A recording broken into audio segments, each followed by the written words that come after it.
ইসলামী আন্দোলনের, যুব আন্দোলনের, ছাত্র আন্দোলনের মনে রাখতে হবে রুহানিয়াত ও জেহাদের সমন্বিত প্রয়াস। বলা যাবে না কিন্তু, এটা ভুলে যাই, এটা আলোচনায় কম আসে। রুহানিয়াত ও জেহাদের সমন্বিত প্রয়াস। এই যে আজকে শুনলাম এত কর্মসূচি, সারাদিন এই কর্মসূচি, কিন্তু নিজেকে গড়ার কোনো কর্মসূচি শুনি নাই। ভুল হইতে পারে আমার, এতক্ষণ যা শুনলাম সব সমাজ গড়ার, দেশ গড়ার, কিন্তু নিজেকে গড়ার কোনো কর্মসূচি, এটা আপনাকে দল বাড়াবার লেখে নিজেকে গড়ার কর্মসূচি আমি যতক্ষণ শুনছি ততক্ষণ শুনিনি। আনফুসাকুম আহলিকুম নারা, প্রথম মনে রাখতে হবে নিজেকে বাঁচাও, আহলকে বাঁচাও। নিজেকে বাঁচিয়ে আহলকে বাঁচাতে হবে। রুহানিয়াত ভুলবেন না, এটা ভুললে সব শেষ হয়ে যাবে, থাকবে না একদিন। আমরা সাহাবাদের অনুসারী, এই কথা ভুললে চলবে না। আকায়েদের মাসালাগুলি বারবার স্পষ্ট হতে হবে। এই আকায়েদের মাসালা স্পষ্ট না হওয়ার কারণে আমাদের নিজেদের আকায়েদের মধ্যেও কেমন নড়বড় শুরু হয়ে গেছে। আকায়েদের মাসালায় কারোর সাথে কোনো সার হয় না, ইমানের ব্যাপারে কোনো সার হয় না। আকায়েদ এই মাসালার ব্যাপারে কারোর সাথে কোনো সমঝোতা হতে পারে না। আপনি কিভাবে সমঝোতা করবেন যদি কেউ আল্লাহকে এক না মানে? আপনি কিভাবে সমঝোতা করবেন যদি নবীকে শেষ নবী না মানে? আমাকে বলুন, আপনি কিভাবে সমঝোতা করবেন যারা নবীকে মাসুম না মনে করে? আপনি কিভাবে সমঝোতা করবেন যারা সাহাবাই কেরাম রিদওয়ানুল্লাহি তাআলা আজমাইনদেরকে মিয়ারে হক না মনে করে? দেখেন, ইসলামী আন্দোলনের কি উদ্দেশ্য আমি জানি না, আপনাদেরকে উদ্দেশ্য জানি না। আমি মনে করি আমরা ইহকাল এবং পরকালে মুক্তি চাই, আমরা জান্নাতে যেতে চাই, জাহান্নাম থেকে নাজাত চাই। আর ইসলাম অনুযায়ী চললে ইহকালেও মুক্তি, আখেরাতেও মুক্তি পাই, এর জন্য এটা করি। কিন্তু আমি আখেরাতকে বাদ দিয়ে শুধু জাগতিক চিন্তা ভাবনা আমি করতে পারি না। হাজারো নজির আপনাদের মধ্যে আছে, আপনারা জানেন। সাহাবারা বলছি, ইয়া নবী আল্লাহ, আমি শহীদ হলে কি পাবো? বলে জান্নাত পাবো। এই কথা বলেন নাই, তুমি শহীদ হইলে তোমার দ্বারাই দেশের এই হবে, এই হবে, এই হবে, এই হবে, এই হবে, এই হবে। বুখারীর মধ্যে রাওয়ায়াত দেখছেন, উমাইর রাদিয়াল্লাহু আনহু খাজুর খাইতেছিলেন। নবী আলাইহিস সালাতু ওয়াস সালাম বললেন, ওই জান্নাতের অগ্রসর হও যার প্রশস্ত আসমান এবং জমিন পরিমাণ। উমাইর রাদিয়াল্লাহু বলেন, বাহ বাহ, তুমি বাহ বাহ করলা কেন? ওইটার আশা করতিস। নবী আলাইহিস সালাতু ওয়াস সালাম ওই জান্নাতের আশা করতেছি এই কথা বলার কারণে, হ্যাঁ তুমিও তো সেইটারই অধিকারী, তুমি তো সেইটারই আহাল, সেখানেই যাবা। উমার রাদিয়াল্লাহু তাআলা আনহু, কি উমার রাদিয়াল্লাহু তাআলা না, ঠিক আছে না হাদিস? হ্যাঁ, উমাইরই। তিনি খাজুরকে ফেলে দিয়ে ঝাঁপিয়ে পড়ছেন, শহীদ হয়ে গেছে।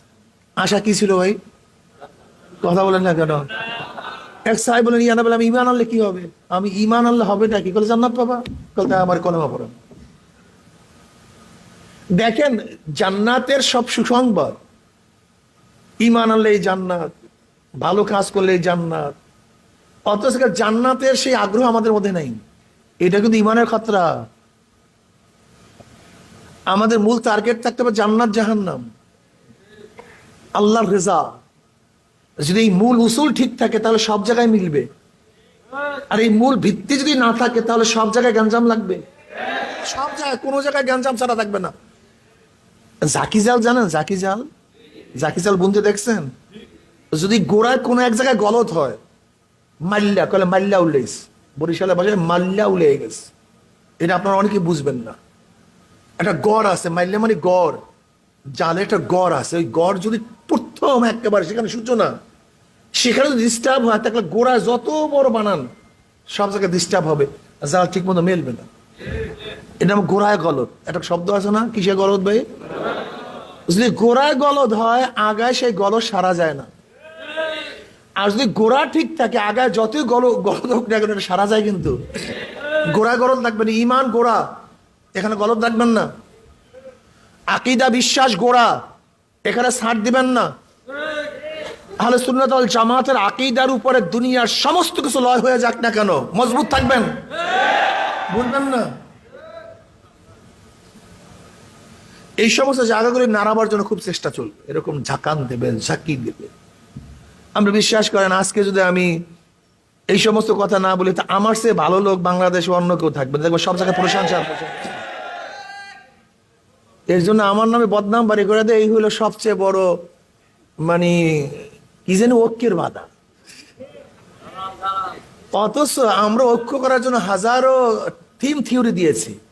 যারা ঐক্য ঐক্য বলে তারা কিন্তু কোনো থিম থিওরি দেয়নি। খুব খেয়াল করে দেখেন, খুব গভীর ভাবে দেখেন, একদলে শুধু ঐক্য ঐক্য ঐক্য ঐক্য, কিন্তু ঐক্যর পদ্ধতি কি, প্রক্রিয়া কি, পন্থা কি, আপনি দেখেন তো এরকম কোন পদ্ধতি দিচ্ছে কিনা, খুব খেয়াল করে দেখেন তো গভীর ভাবে। কিন্তু আমরা তো পদ্ধতি পাতায় দিছি ভাই, যে ঐক্য হবো, যদি আমাদের ছাড় দেওয়ার দরকার হয়, আমাদের কিছু ফেলে দেওয়ার দরকার হয়, বাদ দেওয়ার দরকার হয়, সবকিছু দিয়ে দেবো, সমস্যা কি। কিন্তু যারা ঐক্য ঐক্য আমরা বলি, অনেকেই কিরকম কথা বলছে, তার মানিটা কি আপনি একদিন চিন্তা করছেন? আমি তো প্রেশান হয়ে যায়, মানুষগুলো এত বোকা হয় কিভাবে। আমি আপনার সাথে যাব, আমি আগে রুট বাতায় দিছি, আমি প্ল্যান বলছি এই পদ্ধতি যাব, অথচ আপনি আমার সাথে যাবো যাবো যাবো যাবো, কিন্তু কোনো রুট নেই, পদ্ধতি নেই, পন্থা নেই। তার মানিটা কি? সময় ক্ষেপণ করা, আমাকে বিভ্রান্তির মধ্যে ফেলে দেওয়া। এগুলো হুঁশ রাখতে হবে, চৌকাশ থাকতে হবে, খেয়াল রাখতে হবে, খুব খেয়াল রাখতে হবে। রুহানিয়ত জিহাদের সমন্বিত প্রয়াস, ভুললে চলবে না। রুহানিয়ার সামনে, এরপরে জেহাদ। রুহানিয়া ছাড়া কোনো জেহাদের দাম নেই। বুখারীর মধ্যে রওয়ায়াত আসছে, কিয়ামতের ময়দানে আল্লাহ পাক এক শহীদকে ডাকবেন, শহীদের দিকে আসো, আসবে, তার কাছে সমস্ত নেয়ামাত উপস্থাপন করবেন।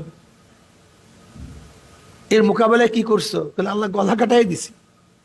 আপনি এত নেয়ামাতে ভূষিত করছেন, আমিও তো গলা কাটাই দিছি। আল্লাহ বলবেন, আমি জানি কেন গলা কাটাইছিস। তোকে মানুষ বীর বলবে, যোদ্ধা বলবে, গনিমতের মাল পাবি, তোর পদোন্নতি হবে, তোকে মানুষ প্রশংসা করবে, আলোচনা ছড়িয়ে পড়বে গোটা দুনিয়ার মধ্যে। এর জন্য গলা কাটাইছিস, আমার জন্য না।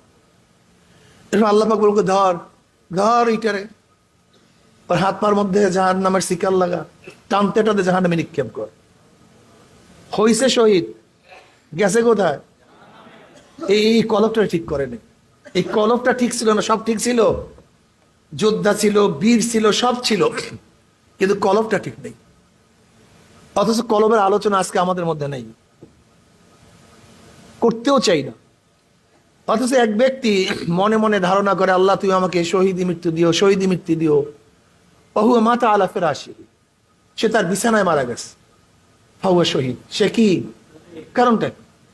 এক ব্যক্তি রণাঙ্গনে নিজেকে উৎসর্গ করার পরেও সে শহীদ না, আর এক ব্যক্তি বিছানায় মারা যাওয়ার পরে সেই শহীদের কারণটা। এই জন্য কলবটাকে ঠিক করেন। কলবের আলোচনা আজকে আমরাও শুনতে ভালো লাগে না, কলবের আলোচনা এখন আর পছন্দ হয় না, রুহানিয়াতের কথা আর ভালো লাগে না। আমাদের ছেলেদের এখন ফাঁসেকদের সাথে আড্ডা মারতে খুবই মজা লাগে, খুবই ভালো লাগে, জাগতিক বিষয়ে আলোচনা শুনতে খুবই মজা লাগে।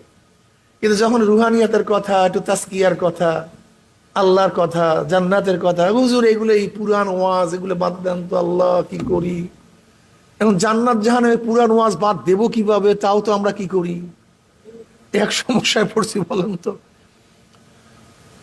খুব ভালো মতো মনে রাখবেন, ইসলাম মডারেট মোটিভেশন যে করবে, যে বলবে ইসলামের মধ্যে মোটিভেশন হয়, মডারেট হয়, মনে করবেন এটা নবুয়াতি দাবি করছে। কি দাবি করছে? আমি মোটিভেশন করব কিভাবে, মডারেট করবো কিভাবে বলেন তো? নবী আসা ব্যতীত, নবী আসা ব্যতীত ইসলামকে মডারেট করবেন কিভাবে, মোটিভেশন করবেন কিভাবে আমাকে বলেন তো? আর সম্ভব কিভাবে? যদি আমি বলি ইসলাম মডারেট করব, মোটিভেশন করব, পরিবর্তন করব, বর্ধিত করব, কমতি করব, তাহলে আমার অবস্থাটা কি হয় বলেন তো? ইসলাম যেইভাবে ছিল, এইভাবে আছে, এইভাবে আমি আপনি পালন করি না, সেটা আপনার ব্যাপার। আপনি মানিয়েন না, সেটা আপনার ব্যাপার, কিন্তু ইসলামকে ইসলামের জায়গায় রাখেন, ইসলামকে ইসলামের জায়গায় রাখেন। সামান্য ক্রাশ ছিল আমাদের অফিসে, তো একজনে বলতেছে যে তুমি টুপি মাথায় দিয়ে আসো নাই কেন? সমন্বয়কদের মধ্যে আরেকজন সমন্বয়কে বলতেছে তুমি টুপি মাথায় দিয়ে আসো নাই কেন? আমি বলে না, এখন লাগবে না। যে বলছে টুপি মাথায় দিয়ে আসো নাই কেন, আমি বলছিলাম কি থাক এখন লাগবে না, এই কথা বলছিলাম না? যে ব্যক্তি বলছে টুপি মাথায় আসো নাই কেন, সে বলছে হুজুর এতদিন পরে বুঝলেন। আমি আগেও বুঝছি, কিন্তু আপনি বুঝেন নেই। এতদিন পরে বুঝলেন, বুঝেন নেই? যে আমরা বলছি টুপি টুপি অত লাগে না, দাড়ি টাড়ি অত লাগে না, তা আমরা যেটা আগে বুঝছি এটা আপনারা অনেকদিন পরে বুঝলেন।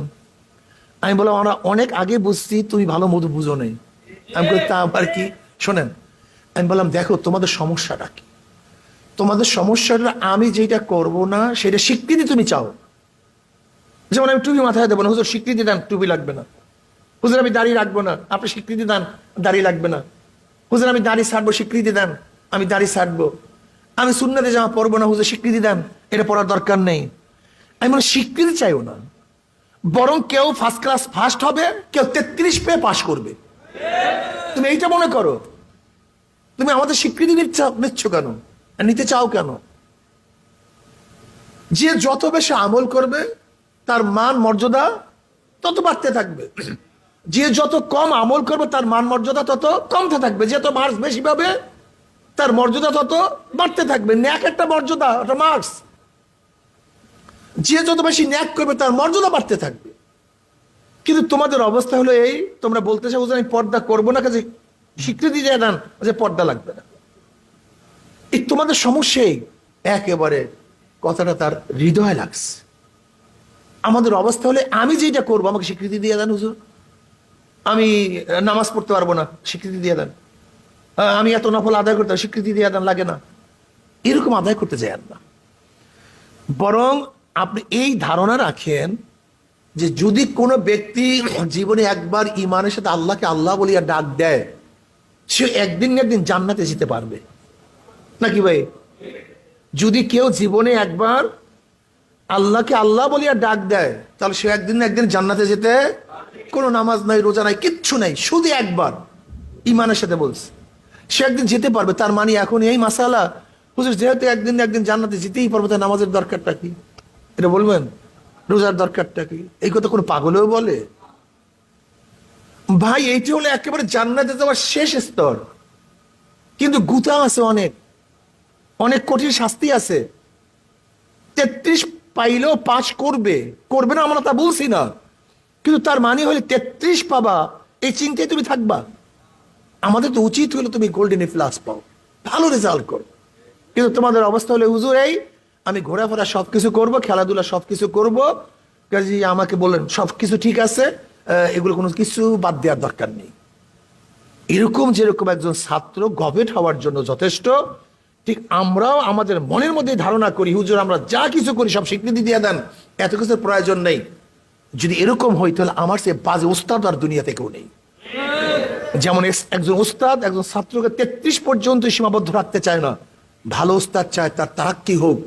ঠিক একজন ভালো দায়ী চায় আমি যাকে দাওয়াত দেই তার জন্য তারাক্কি হয়। 8টা জান্নাত, 8টা জান্নাতটা কি বলতে পারেন? 8টা জান্নাত কি? এটা 8টা তফকা। যেমন golden A plus, A plus, A B C, এগুলি কি?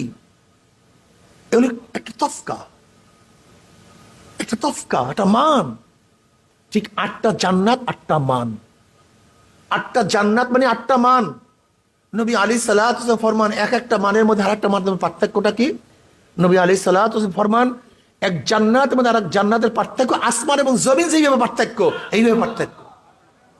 আমরা চাই যুব আন্দোলনের প্রত্যেকটা ছাত্র, প্রত্যেকটা কর্মী ফার্স্ট ক্লাস ফার্স্ট পাবে, ফার্স্ট ক্লাস ফার্স্ট হবে, গোল্ডেন এ প্লাস পাবে। তার নিজেরা সংশোধন হওয়ার ভিত্তিতে এই জাতিকে সংশোধন করবে। রুহানিয়াত ও জেহাদের সমন্বিত প্রয়াস ভুলবেন না। জোয়ারে গাও ভাসায় দেন না, জোয়ারে গাও ভাসায়েন না।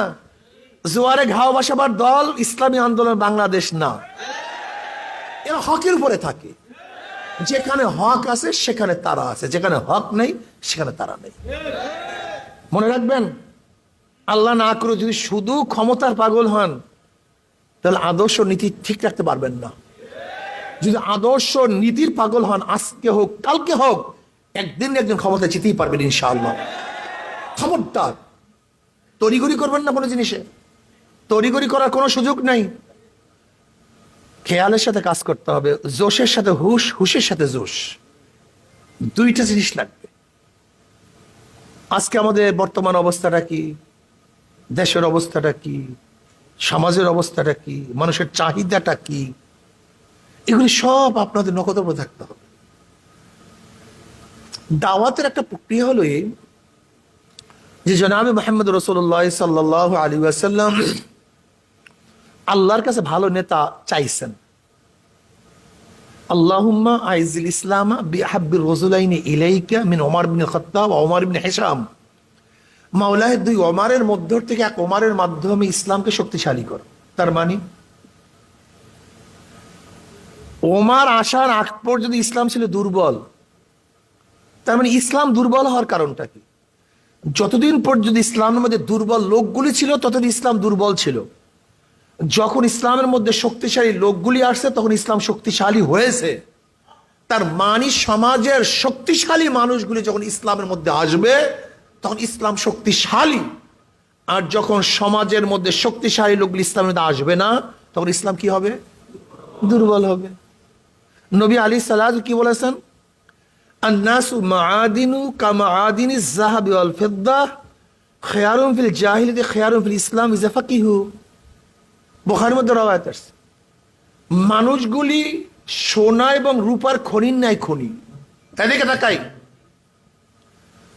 মানুষগুলি সোনা এবং রূপার খনির ন্যায় কি ভাই? খনি। এরা খনি, সোনা এবং রূপার খনির ন্যায় খনি।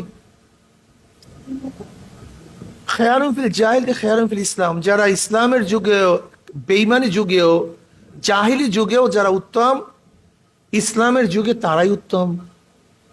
ইজা ফাকিহু, যখন তারা দিন শিক্ষা অর্জন করে, দিনদার হয়, দিন বুঝে, দিনের সমজ যাদের মধ্যে আসে। দেখেন ভালো মতো বুঝবেন, আবু বকর রাদিয়াল্লাহু তাআলা জাহিলের যুগে উত্তম ছিলেন, ইসলামের যুগে সে উত্তম। ওমর ইবনে খাত্তাব রাদিয়াল্লাহু তাআলা জাহিলের যুগে উত্তম ছিলেন, ইসলামের যুগে সেই উত্তম। খালিদ বিন ওয়ালিদ জাহিলের যুগেও নেতা ছিলেন। এই যে উহুদের ময়দানে মুসলমানরা শেষ পর্যন্ত যে শেখাস্তি হয়েছিল, ভেজালের মধ্যে পড়ছিল, কার নেতৃত্বে? এই খালিদ বিন ওয়ালিদের। তখন তিনি বেঈমান ছিলেন। জাহিলের যুগে সে লিডার, ইসলামের যুগে সে লিডার। এই যে দেখেন মুআবিয়া রাদিয়াল্লাহু তাআলা আনহু, সে কার সন্তান? সুফিয়ান, আবু সুফিয়ান রাদিয়াল্লাহু সন্তান। তারা কিন্তু জাহিলি যুগে লিডার ছিলেন। আলীর মুর্তজা রাদিয়াল্লাহু জাহিলি যুগেও এদের বংশধর, জীবনভর ইসলামের লিডার ছিলেন। ওসমান ইবনে আফফান রাদিয়াল্লাহু তাআলা আনহু, তিনি জাহিলি যুগে সম্মানিত ছিলেন। এর জন্য মনে রাখতে হবে যে যারা যেখানে সম্মানিত আছে এই লোকগুলিকে খোঁজ করে বের করা। এই লোকগুলি কোথায়? আন-নাসু মাআদিনু কামাআদিনিজ যাহাবি ওয়াল ফিদ্দা, মানুষগুলি খনিজ, এই খনিকে সন্ধান করতে হবে। কোথায় খনিজ আছে তাদের সন্ধান করতে হবে, বের করতে হবে। কোন ছেলেটা মেধাবী, কোন ছেলেটা বংশীয়, কোন ছেলেটা ভালো, কোন ছেলেটা নেতৃত্বের মধ্যে যোগ্যতা রাখে, এদের খোঁজ করে বের করতে হবে।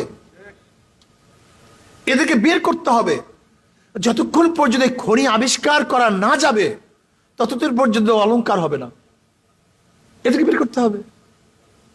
আজকে দেখা যায় সমাজের মধ্যে এমন কিছু লোক আছে, অনেকই ভালো, যোগ্যতা সম্পন্ন, এমপি হতে পারে, মিনিস্টার হতে পারে, কিন্তু ওই লোকগুলি বর্তমান রাজনৈতিক কৃষ্টি কালচারের কারণে তারা রাজনীতিতে অংশগ্রহণ করতে চায় না। এই পচা, গান্দা, খুন খারাপি, জুলুম, অত্যাচার, এই জন্য তারা আসতে চায় না। কিন্তু লোকগুলি ভালো, অনেক যোগ্য, কিন্তু বিভিন্ন এলাকায় আছে, ঢাকায় বসে আছে, শহরের মধ্যে আছে। আপনার এলাকার সেই সন্তান বিশাল শিক্ষিত, ধনী, আখলাকি, ডাক্তার, ইঞ্জিনিয়ার, মুফতি, মুহাদ্দিস, ব্যবসায়ী, retired person, army retired person, প্রশাসনে ভালো লোক, সচিব, এখন সে তবলিগ করে, অমুক হক্কানি পীরের মুরিদ, সে অমুক ঢালকার নাগারের মুরিদ, সে শশিনার মুরিদ, বা সে তাবলিগে সময় লাগায়,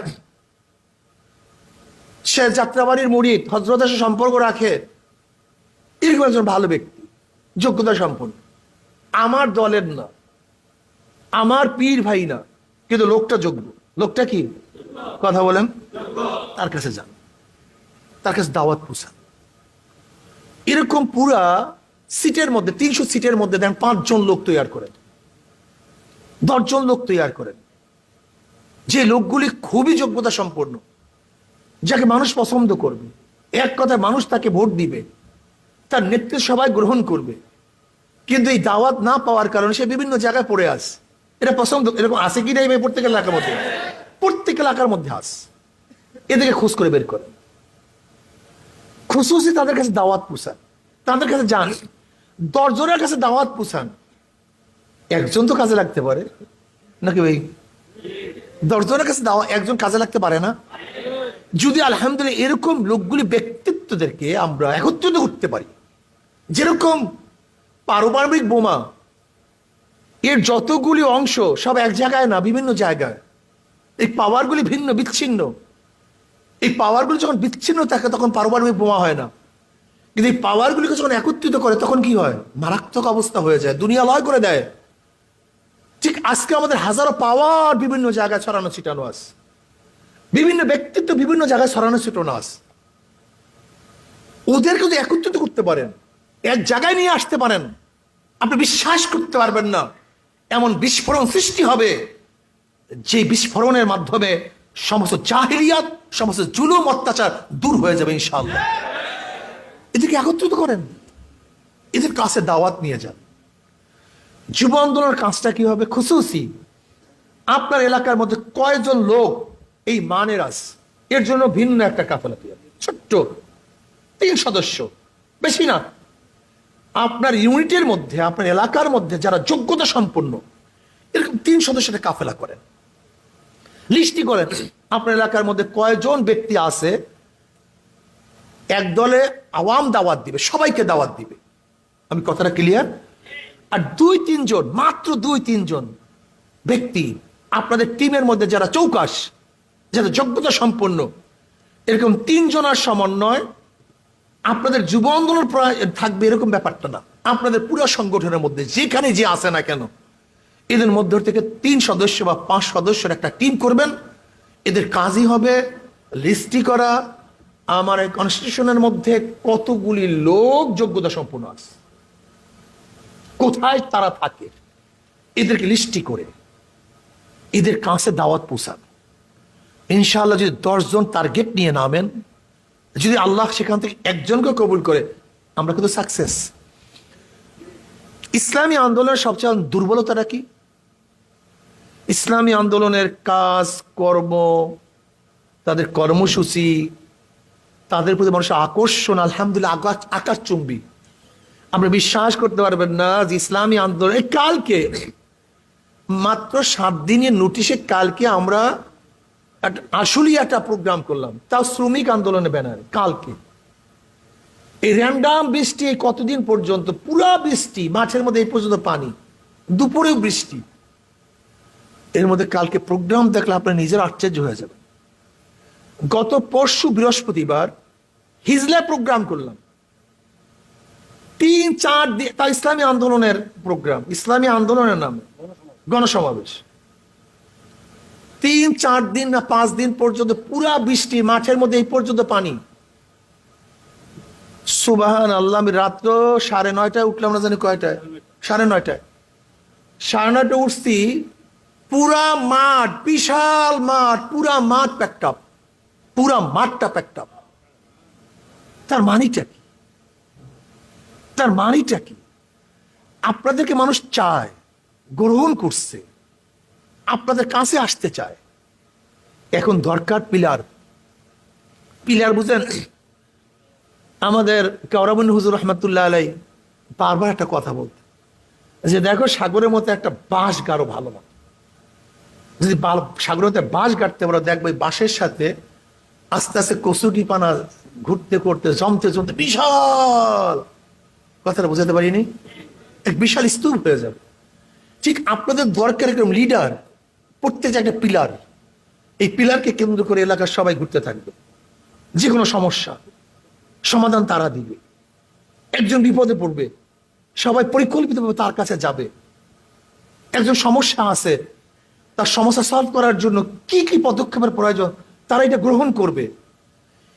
নেতা যদি সৃষ্টি করতে পারেন, ইসলামী আন্দোলনে নেতা যদি সৃষ্টি করতে পারেন, ইনশাআল্লাহ আমি বিশ্বাস করি ইসলামী আন্দোলনের যদি যোগ্য নেতা সৃষ্টি করতে পারেন, তাহলে আগামী বাংলাদেশের জনগণ আপনাদেরকে গ্রহণ করবেই করবে ইনশাআল্লাহ। এটা বিশ্বাস করেন আপনারা। ইসলামী আন্দোলন এমন এক সংগঠন, যে সংগঠনের মধ্যে সমস্ত শ্রেণীর লোক আছে। এখানে কমিয়ার আলেমরা আছে, কমিয়ার ছাত্ররা আছে, আলিয়ার আলেমরা আছে, আলিয়ার ছাত্ররা আছে, কলেজ, ইউনিভার্সিটি, মেডিকেল, এখানে তবলিগ, আহলে হক, সমস্ত মানুষ, শ্রমিক, কামার, কুমার, ঋষি, চামার, সমস্ত মানুষের অংশগ্রহণ ইসলামী আন্দোলনের প্রতি আছে। আপনি কি ভাবছেন ইসলামী আন্দোলনটাকে? সমস্ত মানুষ সমভাবে এটাকে গ্রহণ করেছে, সমভাবে। কিন্তু ইসলামী আন্দোলন বাংলাদেশ যদি আলহামদুলিল্লাহ নেতৃত্ব সৃষ্টি করতে পারে, নেতৃত্ব প্রদান করতে পারে, তাহলে আগামী বাংলাদেশ ইসলামী আন্দোলনের কোনো সন্দেহ নেই। এই জন্য যুব আন্দোলনের মূল কাজটাকে, যুব আন্দোলনের মূল কাজটাই হলো নেতা সৃষ্টি করা। যুব আন্দোলন থেকে নেতা সাপ্লাই দিবে, নেতা সাপ্লাই দিবে। ইউনিয়নের লিডার, থানার লিডার, জেলার লিডার, বিভাগ, কেন্দ্র, প্রত্যেক জায়গায় লিডার সৃষ্টি করবে যুব আন্দোলন। এইটা আপনাদের কাজ। যুব আন্দোলন যদি নেতৃত্ব সৃষ্টি করতে পারে, তাহলে আমাদের স্বপ্ন বাস্তবায়ন হবে ইনশাআল্লাহ। দেশে ইসলাম হুকুমত হবে, ইসলাম হুকুমত হবেই হবে ইনশাআল্লাহ, কোনো সন্দেহ নেই। এর জন্য টার্গেট ভিত্তিক কাজগুলি করেন, টার্গেট ভিত্তিক। কোন কোন জায়গায় কোন ব্যক্তি আছে সেই ব্যক্তির কাছে যান, সম্পর্ক স্থাপন করেন, তার সাথে সম্পর্ক করেন, বুকে সাহস রাখেন।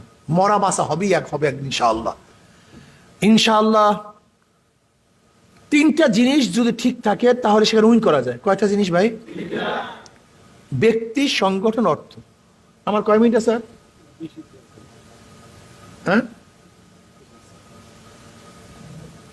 ব্যক্তি, সংগঠন, অর্থ, এই তিনটা যদি সমন্বয় হয় সেখানে সে ব্যক্তি অবশ্যই অবশ্যই জিতবে। কি কি ভাই? লিডারটা, ক্যান্ডিডেট, আরে খুব চমৎকার, চমৎকার, সবচেয়ে যোগ্য ব্যক্তি। সংগঠন মারাত্মক, আলহামদুলিল্লাহ অধস্তন পর্যায়ে দাওয়াত দেওয়ার হাজারো কর্মী দেওয়া আছে সংগঠন। আর এদেরকে চালাবার জন্য কিছু রক্তের প্রয়োজন। রক্ত ছাড়া শরীর বাঁচে না, মানুষ জিন্দা থাকে না। তাই অর্থ হলো আন্দোলনের ব্লাড, অর্থ হলো আন্দোলনের ব্লাড, এটার রক্ত। রক্ত ছাড়া যেরকম শরীর চলে না, রক্ত ছাড়া শরীর না চলে, অর্থ ছাড়া সংগঠন চলে না। এর জন্য দরকার কিছু অর্থের। তাহলে ব্যক্তি, সংগঠন আর কি ভাই বলেন তো? কি ব্যক্তি? দেখেন তো চক্ষু বুঝা যদি তিনটা সমন্বয় হয় তা সে জিতবে কি জিতবে না? অবশ্যই জিতবে, অবশ্যই জিতবে, কোনো সন্দেহ নেই।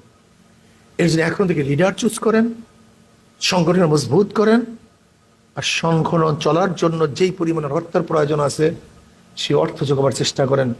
আল্লাহ আমাকে এবং আমাদের সবাইকে, আল্লাহ আমাকে এবং আমাদের সবাইকে সম্মিলিতভাবে নিজেকে গড়ার ভিত্তিতে সমাজ গড়ার তৌফিক দান করেন। ওয়া মা আলাইনা ইল্লাল বালাগ। আসসালাম।